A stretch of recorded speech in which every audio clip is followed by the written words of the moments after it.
Namaku Ranti, seorang perempuan desa dari Jawa Tengah yang nekat merantau ke Arab Saudi demi menyelamatkan keluarga dari lilitan utang. Ayahku lumpuh, ibuku hanya buruh cuci, dan adik-adikku masih sekolah. Aku pergi sebagai TKW, dengan tekad bulat meski hati dihantam rindu sejak menginjakkan kaki di tanah asing yang serba asing ini.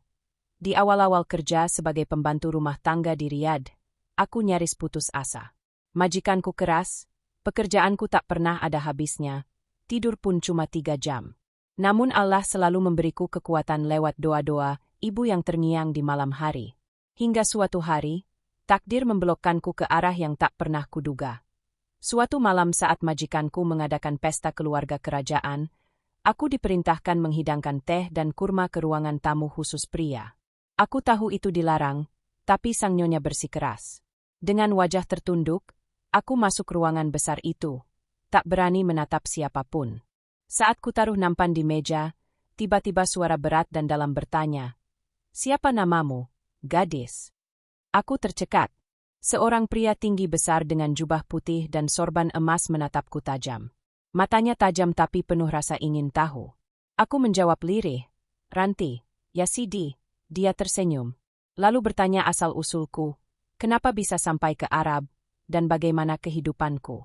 Yang lain di ruangan itu tampak geli, tapi pria itu, yang belakangan ku tahu adalah Pangeran Salman bin Rashid Al Saud, justru mendengarkanku serius.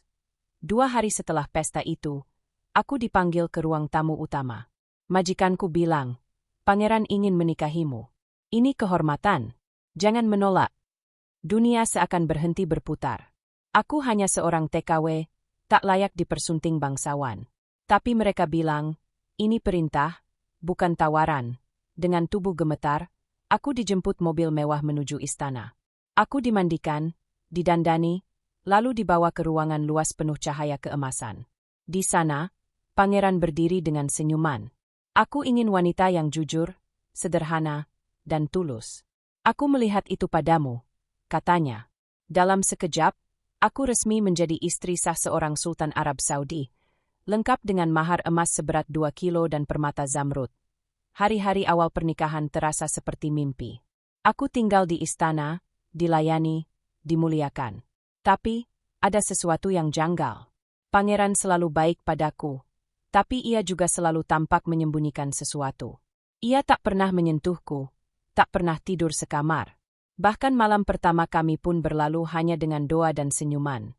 Dan yang paling mengejutkan, tak ada satupun anggota keluarga kerajaan yang menyapaku. Mereka memperlakukanku seperti bayangan. Bahkan pelayan-pelayan lama menolak bicara langsung denganku. Apa sebenarnya yang sedang terjadi? Kenapa aku merasa seperti sedang disembunyikan dari sesuatu yang lebih besar? Siapa sebenarnya suamiku ini? Dan, kenapa hatiku justru semakin gelisah tiap hari berlalu? Di satu malam yang sunyi, aku mendengar tangisan samar dari balik dinding istana. Tangisan wanita, yang suaranya terdengar sangat familiar. Jantungku berdebar kencang. Siapa itu? Dan kenapa kamar yang dilarang untuk kuakses selama ini tiba-tiba terbuka sedikit, seperti mengundangku masuk?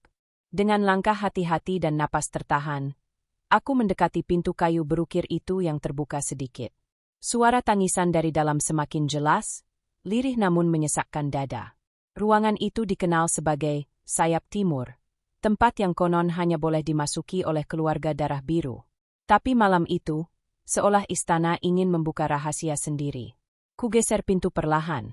Di dalam ruangan remang itu, kulihat seorang perempuan mengenakan gaun sutra putih duduk di pojokan, memeluk lututnya sambil terisak.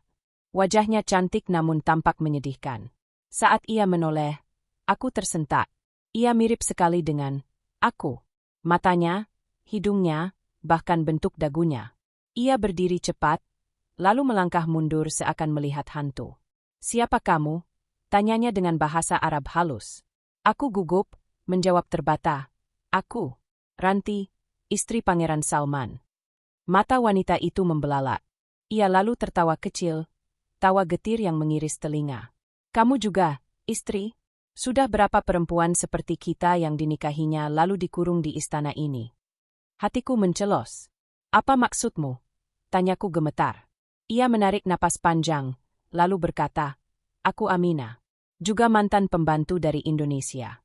7 tahun lalu aku dinikahi pangeran, seperti kamu. Tapi begitu aku resmi jadi istrinya, aku dikurung di sini. Katanya demi keselamatanku, demi kehormatanku. Tapi sebenarnya, kami hanya boneka untuk citra baiknya di mata rakyat. Tanganku dingin, lututku lemas. Jadi selama ini, semua ini bohong. Aminah mengangguk pelan. Kita hanya alat. Ia takkan menyentuh kita. Tak mencintai kita. Ia hanya perlu kita sebagai simbol bahwa ia pemurah, pengasih, penolong wanita miskin. Aku terduduk di lantai marmer dingin. Dunia seolah terbalik. Semua senyum manis pangeran hanyalah topeng. Aminah kemudian mendekatiku, menggenggam tanganku. Kita harus keluar dari sini. Tapi caranya tidak mudah. Banyak yang mencoba, tak kembali. Tapi aku tak mau hidup seperti hantu selamanya. Aku mengangguk perlahan. Dadaku sesak. Bukan hanya karena dikhianati, tapi karena aku mengingat wajah ibu di desa. Aku kesini untuk membahagiakannya, bukan untuk dipenjara emas. Lalu suara langkah kaki terdengar di balik lorong. Aminah langsung membisik. Sembunyi. Jika mereka tahu kau kesini, kau akan dikurung selamanya sepertiku. Dengan cepat aku berlari ke balik tirai panjang. Jantungku seperti ingin meledak. Seorang pengawal masuk, wajahnya dingin, matanya curiga. Tapi tak melihatku. Setelah ia pergi, Aminah menarikku dan berkata pelan, "Besok malam, datanglah lagi. Aku akan tunjukkan jalan rahasia. Tapi pastikan tak ada yang mengikutimu." Saat kembali ke kamar, ku tatap langit-langit emas di atas tempat tidur mewahku. Air mataku mengalir tanpa suara. Ini bukan surga, ini penjara bermahkota. Tapi aku tak akan diam. Aku akan cari tahu semua rahasia pangeran. Jika perlu, aku akan pertaruhkan nyawa untuk bebas. Malam itu aku hampir tak bisa tidur. Tatapan Aminah, suara tangisnya, dan kenyataan pahit bahwa aku bukan istri pertama, semuanya menari-nari di pikiranku. Aku merasa seperti hidup dalam mimpi buruk, dan satu-satunya jalan keluar adalah kejujuran Aminah. Tepat jam 2 dini hari, aku bangkit dari tempat tidurku, melangkah pelan tanpa alas kaki agar tidak menimbulkan suara. Lorong istana sangat sunyi, hanya terdengar dengung angin dari kisi-kisi jendela tinggi. Aku berjalan seperti bayangan, menghindari setiap penjaga. Saat tiba di dekat sayap timur, Aminah sudah menungguku dengan pakaian gelap dan wajah tegang. Ia langsung menarik tanganku tanpa bicara. Kami masuk ke salah satu kamar kecil yang tak pernah kupikirkan memiliki rahasia. Di balik lemari tua yang tertutup karpet, ternyata ada pintu kayu rendah, nyaris tak terlihat. Aminah mendorongnya dengan kuat, lalu terbukalah jalur sempit yang dipenuhi debu dan sarang laba-laba. "Ini lorong yang digunakan pelayan zaman dulu," bisiknya. "Sekarang sudah tak dipakai. Tapi ini satu-satunya jalan menuju luar pagar belakang." Aku mengikuti di belakangnya, tubuhku gemetar karena dingin dan ketakutan. Dinding batu menyempit, dan lorong itu begitu gelap hingga kami hanya mengandalkan cahaya kecil dari senter Aminah. Setelah sekitar 15 menit merangkak dan berjalan, kami tiba di ruang kecil di bawah tanah. Ada kursi tua, tumpukan buku, dan foto-foto. Aminah mengambil satu bingkai kayu dan memberikannya padaku. "Ini aku, dan 2 perempuan lain dari Filipina dan Sudan. Kami semua istri sah Sultan. Tapi lihat apa yang terjadi pada mereka." Di balik bingkai itu, terselip berita koran dari Arab. Ditemukan tewas di kolam istana. Diduga bunuh diri. Wajahku memucat. Aminah menatapku tajam. "Itu bukan bunuh diri. Mereka mencoba kabur. Tapi mereka tak pernah berhasil. Aku satu-satunya yang hidup karena aku pura-pura gila selama 2 tahun." Aku terduduk lemas di lantai dingin itu. Tiba-tiba aku merasa kecil, tak berarti, seperti semut yang terjebak dalam botol kaca. "Kenapa dia melakukan ini pada kita?" tanyaku lirih. Aminah menjawab, "Karena di balik ketampanannya, kekayaannya, dan kuasa tak terbatasnya, ia penyendiri, takut cinta, dan menyimpan luka masa lalu yang belum sembuh." Kemudian ia membuka satu laci tua. Di dalamnya, ada surat-surat tulisan tangan dalam bahasa Indonesia. Aku mematung saat membaca salah satunya. "Aku benci perempuan Indonesia. Mereka semua pembohong." Tertulis dengan tinta merah. Ada tanda tangan, dan itu tanda tangan Pangeran Salman. Aminah menjelaskan, ibu kandungnya dulu seorang TKW dari Madura. Ia dibuang oleh sang sultan karena perempuan itu berselingkuh dengan pengawal istana. Sejak itu, Salman tak pernah percaya pada cinta. Tapi ia juga tak bisa melepaskan bayang-bayang ibunya.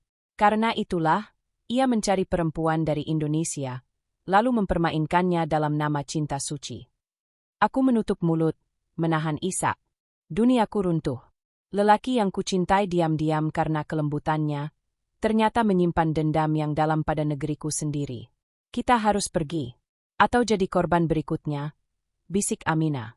Tapi sebelum aku sempat menjawab, tiba-tiba terdengar suara keras dari belakang kami. Kalian pikir bisa kabur dari istana ini? Seberkas cahaya senter menyilaukan kami. Pengawal istana berdiri di ambang lorong dengan wajah marah dan senjata di tangan. Jantungku berhenti sesaat. Aminah menarik tanganku, berbisik, "Lari."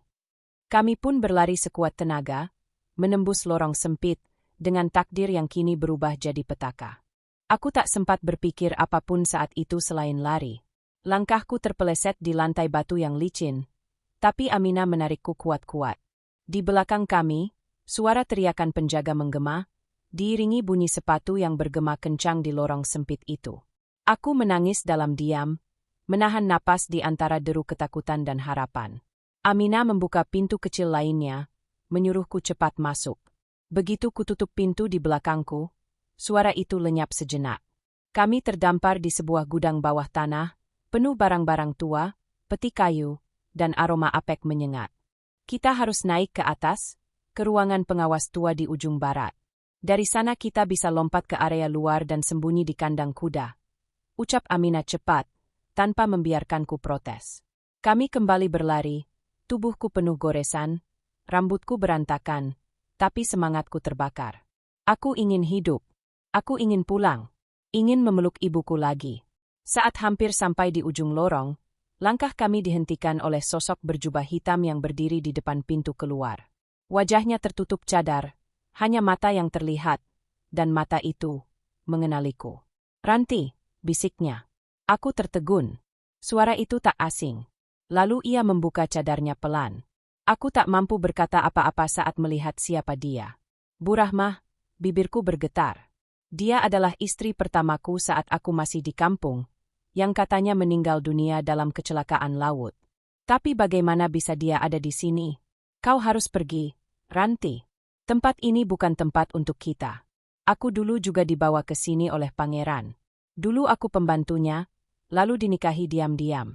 Tapi ketika aku tahu dia hanya menjadikanku sebagai simbol, aku pura-pura mati. Dan tinggal di lorong bawah tanah istana ini. Menjadi bayangan." Aku menatapnya dengan mata berkaca-kaca. "Jadi selama ini ibu masih hidup?" Dia mengangguk pelan. "Aku melihatmu di pesta malam itu. Aku tahu aku harus menolongmu. Aku tak ingin kau bernasib sepertiku." Tiba-tiba suara langkah dan teriakan kembali terdengar. Kami semua panik. Lewat jendela pengintai itu. "Ayo cepat," kata Bu Rahmah. Ia menarik palang besi, membukakan jalan sempit keluar istana. Tapi saat aku melompat, kudengar suara letusan dari belakang. "Tidak, Ad," aku menjerit. Aminah jatuh bersimbah darah. Peluru mengenai pundaknya. Aku ingin kembali tapi Bu Rahmah memelukku erat. "Kalau kau kembali, kau tak akan pernah keluar. Percayalah padaku." Aminah tahu risikonya. Air mataku jatuh deras. Aminah menggenggam tanganku terakhir kali, lalu tubuhnya ditarik penjaga masuk kembali ke lorong. Suaranya masih terdengar, lemah namun penuh kekuatan. "Lari, Ranti. Selamatkan dirimu." Aku berlari di padang pasir malam itu, dengan pakaian compang-camping dan luka di kaki. Bu Rahmah menggandengku, membawaku masuk ke kandang tua tempat ia bersembunyi selama bertahun-tahun. Di sana, ia memberiku sebuah tas berisi paspor, uang tunai, dan kalung kecil. "Besok subuh ada pengangkut barang menuju Jeddah. Kau ikut naik di dalam. Dari sana, kau bisa pulang ke Indonesia." Aku memeluknya erat. Tangisku pecah. Ia bukan hanya ibu tiriku, ia kini jadi penyelamat hidupku. Sebelum aku pergi, ia berkata, "Jangan balas dendam. Doakan mereka. Tapi ceritakan kebenaranmu. Biarlah dunia tahu bahwa kami bukan boneka kerajaan. Kami manusia yang punya luka. Aku mengangguk. Hati ini penuh luka. Tapi aku masih hidup. Dan aku harus bercerita. Dunia harus tahu bahwa ada rahasia kelam di balik istana emas itu. Dan ada perempuan-perempuan tak bersuara yang akhirnya berani berbicara. Pagi itu, aku menumpang di antara tumpukan karung dan kardus di truk pengangkut barang menuju Jeddah. Setiap kali kendaraan berguncang, rasa sakit di kakiku semakin terasa. Tapi aku tak mengeluh. Aku masih hidup, dan itu saja sudah lebih dari cukup. Saat truk berhenti di pinggir kota, aku turun dengan terburu-buru, menyusuri jalan kecil menuju pemukiman asing. Aku tak tahu kemana harus pergi, hingga kutemukan sebuah warnet kecil. Dengan sisa uang yang diberikan Bu Rahmah, aku menyewa komputer dan mulai menulis. Semua yang kualami, semua yang kulihat, semua yang tak bisa kubiarkan terkubur bersama tubuh Amina dan perempuan-perempuan lain yang pernah dinikahi, lalu dibuang. Aku mengunggah kisahku ke forum TKW dan platform berita Indonesia. Tak kusangka, beberapa jam kemudian emailku dibanjiri pesan. Lalu seseorang menghubungiku lewat panggilan video. Seorang wanita berbahasa Indonesia namun berlogat asing, memperkenalkan diri sebagai wartawan BBC Asia. Kami menerima tulisanmu. Ini penting. Kami ingin membantumu bersuara. Tapi kau harus hati-hati. Apa kau bersedia diwawancarai secara anonim? Awalnya aku takut. Tapi ingat wajah Amina, ingat air mata Bu Rahmah, aku mengangguk. Wawancara dilakukan secara rahasia, wajahku disamarkan, suara dimodifikasi. Tapi ceritaku tetap utuh. Tentang pernikahan palsu. Tentang para wanita Asia yang dijebak. Tentang dendam masa lalu Sultan Salman terhadap ibu kandungnya yang ditumpahkan ke kami, perempuan-perempuan lugu yang hanya ingin hidup lebih baik. Dalam waktu seminggu, wawancara itu viral. Banyak media menyorotnya. Tapi, konsekuensinya pun datang cepat. Aku diburu. Beberapa orang mengikutiku. Aku tahu mereka dikirim oleh pihak istana. Tapi takdir berkata lain. Seorang pria tua menghampiriku di pelabuhan saat aku bersembunyi. Namamu Ranti, ya? Katanya lembut. Aku teman lama ibumu. Aku melihat wajahmu di berita. Aku ingin membantumu pulang. Awalnya aku ragu. Tapi dia menunjukkan surat tulisan tangan Bu Rahmah. Percayalah padanya. Dia pernah menyelamatkanku dulu. Akhirnya, aku berangkat malam itu juga. Dengan paspor palsu tapi penuh harap. Dalam pesawat, aku hanya diam memandangi langit hitam dari jendela kecil. Seperti hidupku. Tapi jauh di dalam sana, ada bintang kecil yang mulai bersinar kembali. Saat sampai di Jakarta, aku disambut petugas yang sudah bekerja sama dengan media dan aktivis perempuan. Mereka memelukku, menangis bersamaku. Aku bukan lagi bayangan dari istana. Aku kini suara dari ribuan perempuan yang pernah diam. 3 minggu kemudian, berita besar mengguncang dunia Arab. Sultan Salman terlibat skandal perdagangan perempuan berkedok pernikahan. Beberapa istri, rahasia, lainnya ditemukan. Ada yang selamat, ada yang tak sempat keluar dari mimpi buruk itu. Tapi satu hal yang pasti, kami tak lagi bungkam. Karena keberanian satu suara bisa mengguncang tembok paling kokoh sekalipun. Dan semua dimulai dari satu langkah kecil. Aku memilih untuk bercerita. Saat kakiku menjejak tanah Indonesia, udara yang kuhirup terasa berbeda. Segalanya tampak sama, tapi aku tahu aku bukan lagi Ranti yang dulu. Aku membawa luka, kenangan, dan cerita yang tak bisa dihapus. Di bandara, seorang perempuan tua dengan mata berkaca-kaca menungguku di ujung lorong kedatangan. Aku hampir tak percaya saat melihatnya. Ibu, gumamku lirih. Kami berlari saling mendekap. Tangisku tumpah, begitu pula tangis ibu. Pelukannya menghapus semua sakit yang kutahan selama ini. Maafkan ibu, nak. Ibu tak tahu kau harus menderita seperti itu. Ucapnya di antara isak. Aku menggeleng sambil menggenggam tangannya. Tidak Bu, justru karena ibu, aku kuat. Hari-hari berikutnya terasa seperti mimpi. Wartawan berdatangan ke rumah. Banyak yang ingin mendengar kisahku lebih dalam. Tapi aku memilih diam untuk sementara. Aku ingin tenang. Aku ingin bernapas tanpa rasa takut. Meski begitu, aku tetap bekerja sama dengan Lembaga Perlindungan Perempuan untuk menolong mereka yang pernah mengalami hal serupa. Banyak yang mengirimi pesan padaku. Ada yang mengaku mantan TKW. Ada yang hampir mengalami nasib serupa.